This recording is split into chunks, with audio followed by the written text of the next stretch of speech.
am sitting in the morning at the diner on the corner. I am waiting at the counter for the man to pour the coffee, and he fills it only halfway, and before I even argue, he is looking out the window at somebody coming in.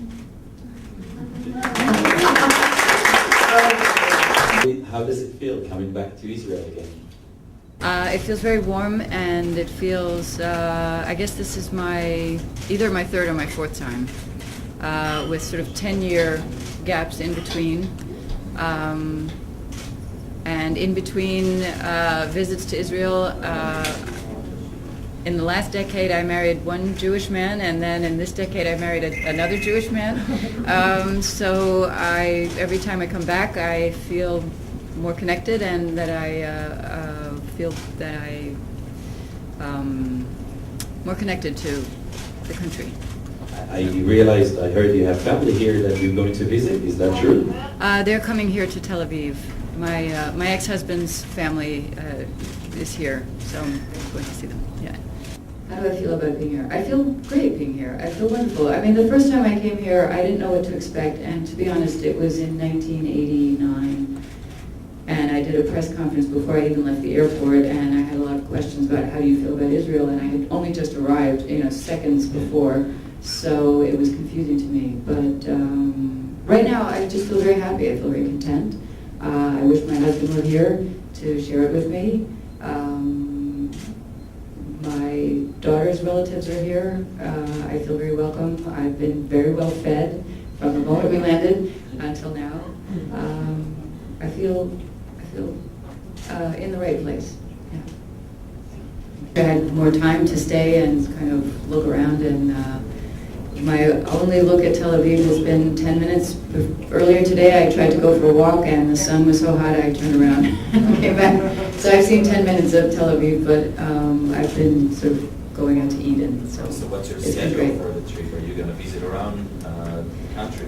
As much as I can in the short time that we are here. So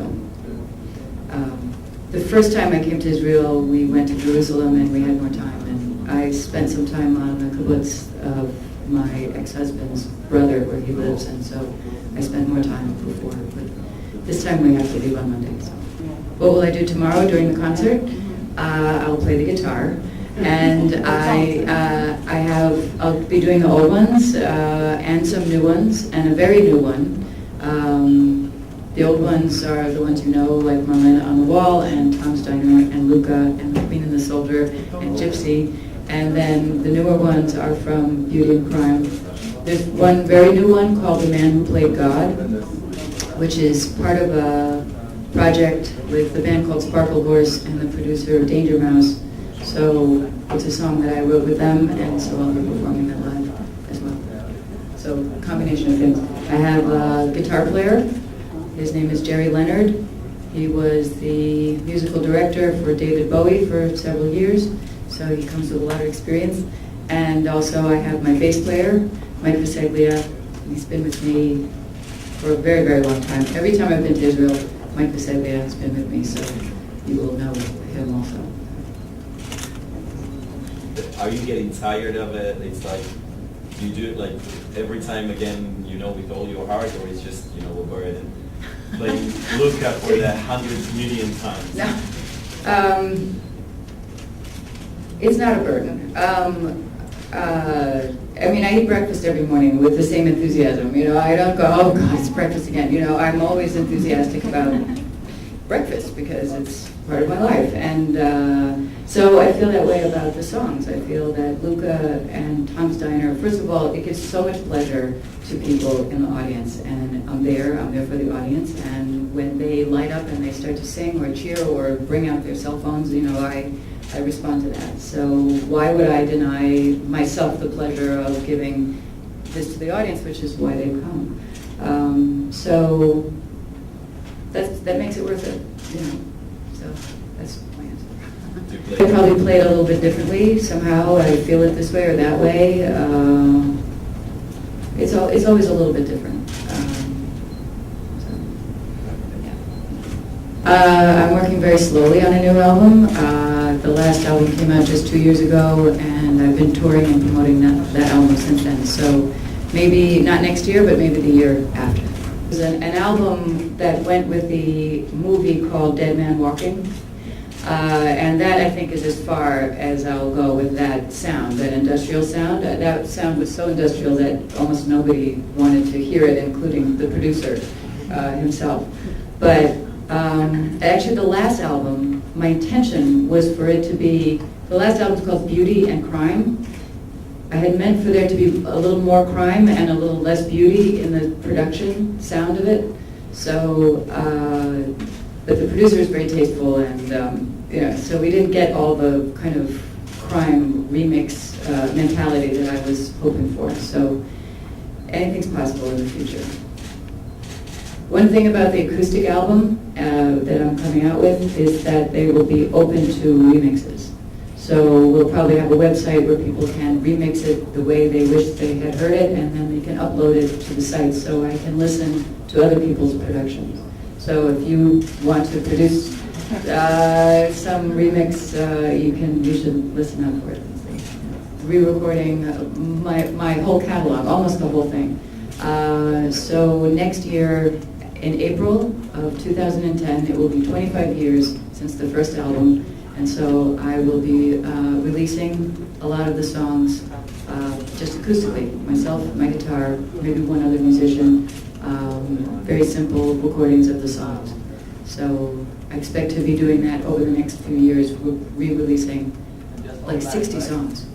Either online or whatever distribution I get, but mostly online and through the website. With experience, you also get more doubt sometimes. You know, when you're young and you write something, you think it's amazing. You think it's amazing that you had one idea. But as you get older and you read more and hear more songs, your standards get higher. So it becomes a little more difficult sometimes to meet your own standards. So I find it's much more, it's a slower process than it used to be. But you know, it's still very necessary and something I love doing. But these days I have to really make the time to do it. And that's one of the main differences. Yeah. Sometimes it's on the acoustic guitar. He wants to know about the process of writing. Sometimes, to be honest, it's a melody, just a clean, pure melody that comes into my mind. But for me, I still always use the acoustic guitar, and once in a while I use GarageBand on the Macintosh to help me flesh out ideas. Saying some weird thing, a lot of the songs start that way. Blood Makes Noise, or sometimes a title, or an image.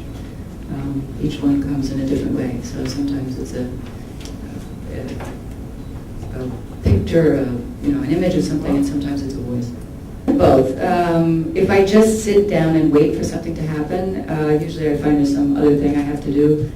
The dog, I have to walk the dog, anything other than just sitting and waiting. But at the same time, you have to make time for it, or else those little voices go away, and sometimes they don't come back, and then you have to try to get them to come back. So, on my birthday, which was a week ago. Yeah. And you celebrated it in a very special way, with a very special show, right? Yes, I did. I celebrated it. I was asked by Leonard Cohen to be his special guest on my 50th birthday, and it was amazing. It was really great. It was kind of a dream of a lifetime that I had, and I was very happy, very proud to have the whole thing happen the way that it did. So. Did you dedicate it to Suzanne? I don't think so. I was backstage, but I think if he had, that someone would have mentioned it to me. Suzanne is the mother of his children. So obviously, even on that special day, I don't think it sing it for me. But I was still very, very, very pleased. Yeah. He's been on tour for more than a year, a year and a half, and it's a 3-hour show, and so we didn't just get to sit and have coffee and talk and all of that, but it was still really great to say hello.